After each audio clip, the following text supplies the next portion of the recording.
So hello everyone, welcome back to another video. इस video में हम बात करेंगे उन कॉन्सेप्ट्स के बारे में जो जरूरी हैं ताकि हम आउटपुट्स को प्रिंट कर सकें। मैं बात कर रही हूँ प्रिंट एफ की। तो प्रिंट एफ यूज किया जाता है आउटपुट को प्रिंट करने के लिए। इस वीडियो में हम इन डेप्थ जानेंगे। तो चलिए स्क्रीन पे चलते हैं और चीजों को समझते हैं। सबसे पहली चीज जो हमने लास्ट क्लास में या लास्ट रिकॉर्डिंग में जो हमने फंक्शन यूज किया था उसके साथ मैंने इंट लगाया था। इंट क्यों लगाया था? इंट इसलिए लगाया था ताकि हम कंपाइलर को ये बता सकें कि ये फंक्शन जो है वो एक इंटीजर वैल्यू रिटर्न करेगा। जनरली जब हम इंट मेन लिखते हैं तो हम क्या करते हैं, इसके बाद रिटर्न कराते हैं कि रिटर्न 0, मतलब कि ये फंक्शन जो है, ये जो कोड है, ये सक्सेसफुली रन हो चुका है। ये कंपाइलर को पता लगना चाहिए। जब हम इसमें रिटर्न 0 लिखते हैं तो कंपाइलर को पता लग जाता है कि आपका एंटायर कोड जो है वो सक्सेसफुली रन हो चुका है। तो रिटर्न 0 जो है ये last line of the code होती है, जिससे कंपाइलर को ये पता चलता है कि आपका जो आउटपुट है वो अब कंप्लीट हो चुका है। जो आपका फंक्शन था, मेन फंक्शन, वो आपको रिटर्न करके देता है इंटीजर वैल्यू। तो रिटर्न टाइप डिक्लेयर करने के लिए हमने इंट लिखा है कि हम एट द एंड जो भी रिटर्न करेंगे वो इंटीजर वैल्यू ही होगी कंपाइलर, करेक्ट। अब बात करते हैं प्रिंट एफ के बारे में। अब प्रिंट एफ काफी जरूरी होता है। प्रिंट एफ क्या होता है, क्यों जरूरी होता है, इसके बारे में बात करते हैं। प्रिंट एफ एक तरीके का फंक्शन है। जैसे मेन एक फंक्शन है वैसे ही प्रिंट एफ भी एक फंक्शन है। प्रिंट एफ मतलब कि प्रिंट एफ एक फंक्शन है तो इसलिए एफ लगा दिया हमने। अब प्रिंट एफ को हम यूज कैसे करते हैं? प्रिंट एफ मतलब प्रिंट फॉर्मेटेड, ठीक है। प्रिंट फॉर्मेटेड, फॉर्मेटेड का एफ हमने यहाँ यूज करी है। अब प्रिंट फॉर्मेटेड का काम होता है आउटपुट को जनरेट करना, आउटपुट को डिस्प्ले करना। तो जैसे हमने standard input output already include करना है हर एक फाइल में, उसके बाद हम जो भी वैल्यू डिक्लेयर करना चाहते हैं वो हम इस फंक्शन में लिखेंगे। पी जो होना चाहिए वो लोअर केस में होना चाहिए। मतलब आप लिखेंगे प्रिंट एफ ब्रैकेट्स और इसके अंदर आप जो भी लिखेंगे। अगर आपको कोई मैसेज लिखना है तो आप डबल कोट्स यूज कर सकते हैं और यहाँ पर आप मैसेज लिख सकते हैं। कॉमा लगाकर यहाँ पर आप वेरिएबल लिख सकते हैं। क्या लिख सकते हैं आप? वेरिएबल लिख सकते हैं। कोटेशन में आप लिखेंगे मैसेज। जो भी एक स्टेटमेंट, कंप्लीट प्रोफेशनल स्टेटमेंट्स अगर आपको लिखने हैं तो आप कोटेशन यूज करेंगे। कॉमा लगाकर वेरिएबल लिखेंगे। सेंटेंस और वेरिएबल को सेपरेट करने के लिए आप क्या यूज करेंगे? कॉमा यूज करेंगे, करेक्ट। उसके बाद जैसे मैंने आपको बताया था कि आपको लाइंस को क्या करना है? टर्मिनेट करना है। विदाउट टर्मिनेशन एरर आएगा, सिंटेक्स एरर। अब आपने जैसे मान लो कोई वेरिएबल में वैल्यू स्टोर करी है, इंटीजर में एज जो है वो 21 है। तो ये 21 वैल्यू एज वेरिएबल में है तो आप यहां लिखोगे एज। आप यहां लिखोगे योर एज इज, उसके बाद एज की वैल्यू प्रिंट कर देगा। तो एक सेंसफुल स्टेटमेंट्स बनाता है। जब हमें प्रिंट एफ लिखना है मतलब प्रिंट फॉर्मेटेड वे में आप उसको प्रिंट करना चाहते हैं तो विद सेंटेंस आप कॉमा लगाकर वेरिएबल की वैल्यू प्रिंट करा सकते हैं। अब काफी सारे स्पेसिफायर्स हैं जो आप इसमें यूज कर सकते हो। तो सबसे पहले इसको कोड में लिख के देख लेते हैं। तो लास्ट क्लास में हमने जो कोड लिखा था उसी पे हम इसको लिखने वाले हैं।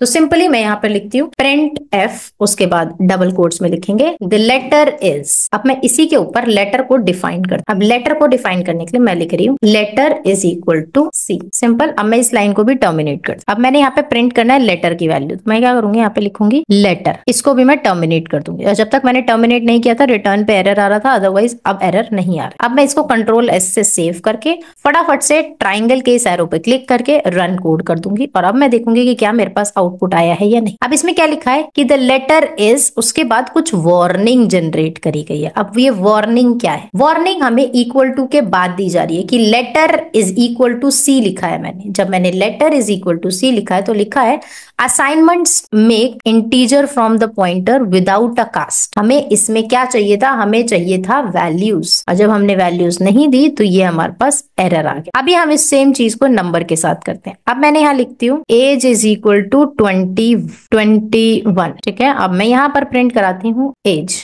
अब मैं इसको सेव कर देती हूँ और मैं इसको फिर से रन कर देती हूँ। क्या अब हमारे पास आउटपुट आया है? द लेटर इसके बाद हमारे पास क्या कोई वैल्यू आई है? नहीं आई है हमारे पास। ऐसा क्यों हुआ है? हमने सेम स्ट्रक्चर्स फॉलो करे हैं, हमने सेम वेरिएबल्स लिखे हैं, सेम वैल्यूज लिखी है, बट हमारे पास वैल्यू के आउटपुट नहीं आया है। जब हमारे पास वैल्यू का आउटपुट नहीं आया, ऐसा क्यों? क्योंकि हमने कुछ स्पेसिफायर यूज नहीं किया। अब स्पेसिफायर यूज करना होता है हर जगह पर जब भी आपको वैल्यूज को प्रिंट करना है। अब स्पेसिफायर क्या होता है, कैसा दिखता है, ये आपको बताते हैं। काफी टाइप के स्पेसिफायर होते हैं depending on your data type. अब जो डेटा टाइप आपके पास है उसके अकॉर्डिंग आपको स्पेसिफायर मेंशन करना होता है विद इन द कोटेशंस, जो आपने डबल कोट्स लिखे हैं उसके अंदर। जैसे अगर मैं नंबर चाहती हूं, अगर मैं इंटीजर चाहती हूं तो मैं क्या लिखूंगी? %d। अगर मैं चाहती हूं कि वहां पर फ्लोट वैल्यू आए तो %f। अगर मैं चाहती हूं वहां पर float value with just 2 decimals आए तो मैं क्या लिखूंगी, परसेंटेज डॉट 2f। मतलब यहाँ पे क्या मैंने मेंशन किया कि ये कितने डेसिमल्स होने चाहिए, डेसिमल में 2 डेसिमल पॉइंट्स होने चाहिए, और वो क्या होना चाहिए, वो f फॉर फ्लोट होता है, d is for integers. Correct. Integer, float और डेसिमल्स के ये स्पेसिफायर्स होते हैं, percent D, percent F, percent 2f। अगर आपको कैरेक्टर चाहिए तो आप लिखोगे परसेंट सी। अगर आपको स्ट्रिंग चाहिए, मतलब कैरेक्टर मतलब सिंगल वर्ड, स्ट्रिंग मतलब कंप्लीट सेंटेंस, कंप्लीट पैराग्राफ हो सकता है, तो स्ट्रिंग होता है वो। और जो सी होता है दिस इज फॉर कैरेक्टर्स। अगर आपको और कुछ चाहिए लाइक लॉन्ग इंटीजर चाहिए तो उसके लिए एल डी हो गया, लॉन्ग इंटीजर मतलब डी का एल डी हो जाएगा। अगर आपको कोई पॉइंटर चाहिए, पॉइंटर भी होता है, डेटा टाइप जब पढ़ेंगे तो आपको समझ में आएगा, कंट्रोल सॉरी परसेंटेज पी हो गया। तो आपको इन सारी चीजों का स्पेसिफायर यूज करना हो। तो चलिए वापस चलते हैं। अब मैं यहाँ पर लिखती हूँ, मुझे क्या है, मेरे को पता है कि इंटीजर में क्या है, 21 है, तो मुझे यहाँ पे क्या लिखना है, परसेंटेज डी, क्योंकि वो क्या है, वो एक कंप्लीटली इंटीजर है। अब मैं इसको सेव करती हूँ और अब मैं इसको रन करती हूँ। क्या अब मेरे पास आउटपुट में आया है, यस, क्योंकि अब मैंने क्या यूज किया, स्पेसिफाई। तो प्रिंट स्टेटमेंट में कोटेशंस और उसके बाद जो जरूरी होता है वो होता है स्पेसिफायर। आपको स्पेसिफाई करना होता है कौन से टाइप का डेटा है, कहाँ वैल्यू प्लेस होनी चाहिए। जहां कहीं भी आप ये लिखोगे वहां पर वैल्यू आ जाएगी। अब मैं यहां पर दोबारा से डिक्लेयर करती हूँ, letter is equal to control C. अब मैं यहां पर चाहती हूं कहीं पर परसेंटेज सी आना। अब ये परसेंटेज सी कहां से आएगा, परसेंटेज सी आएगा मेरा लेटर से, तो मैं यहां लेटर लिख दूंगी, कॉमा में एज लिख दूंगी। दो चीज मैंने मेंशन कर दी। अब एक चीज नोटिस करो, अब मैंने क्या लिखा है, द लेट, इसको टर्मिनेट कर देते पहले, कंट्रोल एस से सेव करते हैं, देन रन कोड करते हैं और आउटपुट देखते हैं। अब आउटपुट में क्या आया है, हाँ, डी इज 21। सेम हमारे पास आउटपुट फिर से जनरेट हुआ है। ऐसा क्यों हुआ है, क्योंकि हमने क्या लिखा था, इंट मेन। अब चलो हम इंट नहीं लिखते हैं, हम इसको सेव कर देते हैं, हम यहाँ से रिटर्न भी हटा देते हैं। चलो अब हम इसको सेव करके इसको एग्जीक्यूट करते हैं। एरर से आपकी जो कोडिंग है वो स्ट्रांग हो। अब आप देखो हमारे पास सेम चीज आ रही है, हमारे पास एक वार्निंग आ रही है कि रिटर्न टाइप डिफॉल्ट जो होता है वो इंटीजर ही होता है, तो आप जो प्रिंट करना चाहते हो वो ऐसे प्रिंट नहीं हो सकता है। आपको प्रिंट करने के लिए दूसरा मेथड जो है वो यूज करना पड़ेगा। अब दूसरा मेथड क्या होता है, जैसे हमने वैल्यूज को प्रिंट किया, अब जब हमने वैल्यूज को प्रिंट करना चाहा तो हमारे पास क्या चीज आई है, हमारे पास आई है, अब जब हमने लेटर को लिखा है तो हमने डबल कोट में लिखा है। अब डबल कोट का मतलब होता है स्ट्रिंग, सिंगल कोट का मतलब क्या होता है, कैरेक्टर। तो इस चीज को भी आपको ध्यान देना है। जैसे मैंने यहाँ पर लिखा है सी, तो मैं इसको क्या करूंगी, मैं इसको सिंगल कोट्स में लिखूंगी। और जब मैं इसको सिंगल कोट्स में लिखूंगी तो ये मीनिंगफुल होगा, क्योंकि अब मैंने कैरेक्टर की ही बात करी है, तब जाकर मेरे आउटपुट में जो है वो रिजल्ट जनरेट हो सकता है। बट अगर रिजल्ट जनरेट नहीं होता है तो आपको अपना डेटा टाइप भी जाकर चेक करना है। अब आप देखो मैंने इसमें इंटीजर के मेन के आगे कुछ नहीं लिखा था, रिमूव कर देते, जिसकी वजह से एक वार्निंग जनरेट हुई। तो there is a difference between the error and the warning. तो दोनों ही चीजों को आपको ध्यान से समझना है। मैं एरर बार बार इसलिए जनरेट कर रही हूं ताकि आप लोगों को ये चीज समझ में आए कि ऐसा एरर अगर आपके पास आता है तो there is nothing to worry about. आपने कुछ चीज गलत लिखी है, तो आपने कुछ चीज गलत तरीके से लिखी है, आपको उसको चेक करना है। सबसे पहली चीज अभी हमने क्या सीखा कि हमें क्या करना है, स्ट्रिंग में आपको डबल कोट यूज करना है। स्ट्रिंग मतलब जब भी आप बड़ा सेंटेंस लिख रहे हैं, बड़ा वर्ड लिख रहे हैं, कुछ ऐसा लिख रहे हैं, पैराग्राफ लिख रहे हैं, तो इसमें आप क्या यूज करेंगे, इन तीनों ही केसेस में आप डबल कोट्स का यूज करेंगे। जब आप कैरेक्टर्स लिखेंगे तो आप क्या यूज करेंगे, आप यूज करेंगे सिंगल कोट्स। उसी के बाद आपको स्पेसिफायर्स का यूज करना है प्रिंट स्टेटमेंट्स में, ताकि वो जो स्पेसिफायर्स हैं वो आपको आउटपुट जनरेट करके दे दें। स्पेसिफायर्स जरूरी होते हैं, without specifiers you can not do anything. मैंने आपको काफी स्पेसिफायर्स के बारे में बताया जो मेन है, like percent D, percent S, percent C, percent F, percent dot 2f, ये सारे बेसिक हैं जो हम आने वाले सेशंस में काफी ज्यादा यूज करेंगे। बाकी रही बात पॉइंटर्स वगैरह की, तो जब हम पॉइंटर्स कॉन्सेप्ट क्लियर करेंगे तब हम इस चीज को जरूर कवर करेंगे। तो अभी के लिए आपका ये कॉन्सेप्ट क्लियर होना जरूरी है। उसके बाद कुछ होते हैं एस्केप सीक्वेंस, मतलब कि अगर आपको बैक स्लैश एंटर करना है तो आप कैसे करोगे। मैंने आपको स्टार्टिंग में बताया कि कमेंटिंग के लिए आपको बैक स्लैश यूज करना होता है। अब जब आप बैक स्लैश कमेंटिंग के लिए यूज करोगे तो वो आउटपुट में कैसे जनरेट होगा, मैं आपको एग्जाम्पल से समझाती हूँ। फॉर एग्जाम्पल, अगर आपको यहां पर एक स्लैश प्रिंट करना है, आप चाहते हो यहां पर एक स्लैश आए, और मैं इसको सेव करके अब इसको रन कर देती हूँ।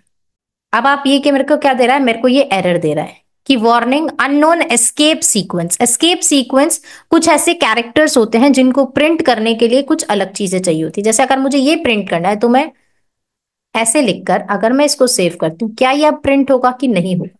अगर मैंने इसको अब रन किया है तो मेरे पास प्रिंट हो गया। अगर आपको एक बार बैकस्लैश चाहिए तो आप 2 बार लिखोगे, क्योंकि जब हम कमेंटिंग करते हैं तो हम एक ही बार लिखते हैं, तो मतलब रिजर्व्ड जो है वो एक ही बैकस्लैश है, बट 2 जैसे आ जाते हैं मतलब वो समथिंग रिलेटेड टू यूजर्स के व्यू के अकॉर्डिंग है। तो आपको ब्लैक स्लैश प्रिंट करना है तो आप ऐसे प्रिंट कर सकते हैं। अगर मान लो आपको डबल कोट ही प्रिंट कर देना है, स्ट्रिंग वाला जो डबल कोट है वो कैसे प्रिंट करोगे आप? तो उसके लिए अगर मैं यहाँ पे डबल कोट लिखती हूँ तो इसका मतलब तो मेरी स्ट्रिंग कंप्लीट हो गई है, और ये मेरे को एरर भी जनरेट करके दे देगा अगर वो output, sorry I think I haven't saved. Okay, now इसको मैं रन करती हूँ। हाँ, तो आप ये देख सकते हैं इसमें लिखा है note each undeclared identifier is reported only once for each function it appears in. मतलब कि आपने ये जो मेंशन करा है ये इस तरीके से मेंशन नहीं हो सकता है। मिसिंग टर्मिनेटिंग कैरेक्टर, मतलब कि आपने ये यहाँ ओपन किया, ये यहाँ ओपन करा, ये ओपन करा, क्लोजिंग कहाँ है इसकी?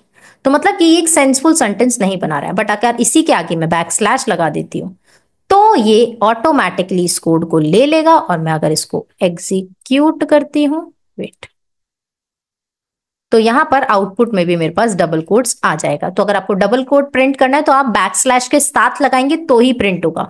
अगर आपको सिंगल कोट प्रिंट करना है तो भी आपको बैकस्लैश के साथ लगाना पड़ेगा, तभी जाकर आउटपुट जो है वो आपका जनरेट होगा। और हमेशा मैं अपनी फाइल को रन करने से पहले Ctrl+S प्रेस कर रही हूं ताकि आप जो डाटा है वो सेव हो जाए और तब वो कंपाइल हो और एग्जीक्यूट हो। करेक्ट। अब जैसे ही आपको ये चीजें प्रिंट करनी है उसी तरीके से आपको आउटपुट में मिलेगा, राइट। तो ये कुछ बेसिक चीजें हैं जो आपको पता होनी चाहिए। अब मान लो मुझे कुछ स्पेस के लिए मैं क्या कर सकती हूँ? स्पेस के लिए सिंपल मेथड है कि मैं इसको हटाकर मैं लिख दूं /t। T means tab space, मतलब मुझे क्या चाहिए? टैब स्पेस चाहिए। अब मैं मान लो इसके आगे कोई भी स्पेसिंग इधर दे देते हैं, बाकी में नहीं देते हैं, Ctrl+S। अब मैं इसको रन करती हूँ। अभी मैंने कोई स्पेसिंग नहीं दिया, बट जैसे ही मैंने /t लगाया मेरे पास कुछ स्पेस आ गया, और ये स्पेस है वो। इस स्पेस को अगर आपको जनरेट करना है तो आपको /t लिखना है। क्या /t एक ही बार लिख सकते हैं? नहीं, you can write it as many times you wanted to. 2 बार लिखा है, 2 बार जितना गैप आएगा। 3 बार लिखोगे, 3 बार जितना गैप आएगा। तो आपको जब भी हॉरिजॉन्टली स्पेस चाहिए तो आप इसको करेंगे। अगर आपको नई लाइन जनरेट करनी है, आप चाहते हो आधा आउटपुट आपका नेक्स्ट लाइन में, जैसा भी एक ही लाइन में आ रहा है, अब मैं चाहती हूँ कि मैं ये सेम चीज 2 लाइन्स में जनरेट करूं। और जब मैं 2 लाइन्स में जनरेट करना चाहती हूँ तो मैं /t की जगह लिखूंगी /n। n का मतलब क्या हो गया? New line. /n मतलब न्यू लाइन। तो इसको अगर मैं रन करती हूँ तो मेरा आउटपुट क्या आएगा? 2 लाइन्स में आएगा। पहली लाइन मेरी ये थी और दूसरी लाइन मेरी ये थी। अब इसमें देखो 2 बार सेम ही आउटपुट्स आपका लिखा हुआ आ रहा है। तो /n आपको यूज करना है अगर आप न्यू लाइन कैरेक्टर को लिखना चाहते हैं। अभी के लिए मैं क्या करती हूँ, मैं इसको हटा देती हूँ और मैं इसको सिंपल एक प्रिंट स्टेटमेंट लिखती हूँ, the letter is okay. Now I am going to save it and I will just run this. कुछ इस तरीके से हमारे पास आउटपुट आ रहा है। ये तो पहली लाइन का आउटपुट है ये वाला, फिर दूसरी लाइन का आउटपुट है ये वाला। अब ये 2 पार्ट्स में डिवाइड हो गया। अगर मुझे इसके बाद भी /n चाहिए तो मैं यहाँ /n लगाऊंगी, और मैं चाहूंगी कि मेरी दोनों लाइंस जो है वो सेपरेट हो जाएं। तो जब भी मैं /n लगा रही हूँ मतलब ये पहली लाइन का आउटपुट है, जिसके अंदर मैंने /t लिखा था वो टैब स्पेसेस जनरेट कर रहा था। जब मैंने /n लिखा मतलब वो जंप होके नेक्स्ट लाइन में आ गया, उसके बाद द लेटर प्रिंट हुआ। उसके बाद मैंने फिर से /n लिखा, इसका मतलब अब फिर से नेक्स्ट लाइन में जाने का है, तो वो फिर से नेक्स्ट लाइन में आ गया है एंड इज जी हमारा प्रिंट हो गया। So I hope this video was helpful. काफी लंबी हो गई है वीडियो, बट बहुत ही ज्यादा इंफॉर्मेटिव है क्योंकि बेसिक चीजें आपको पता होनी चाहिए। तो मिलते हैं नेक्स्ट वीडियो में, तब तक के लिए stay tuned and happy learning.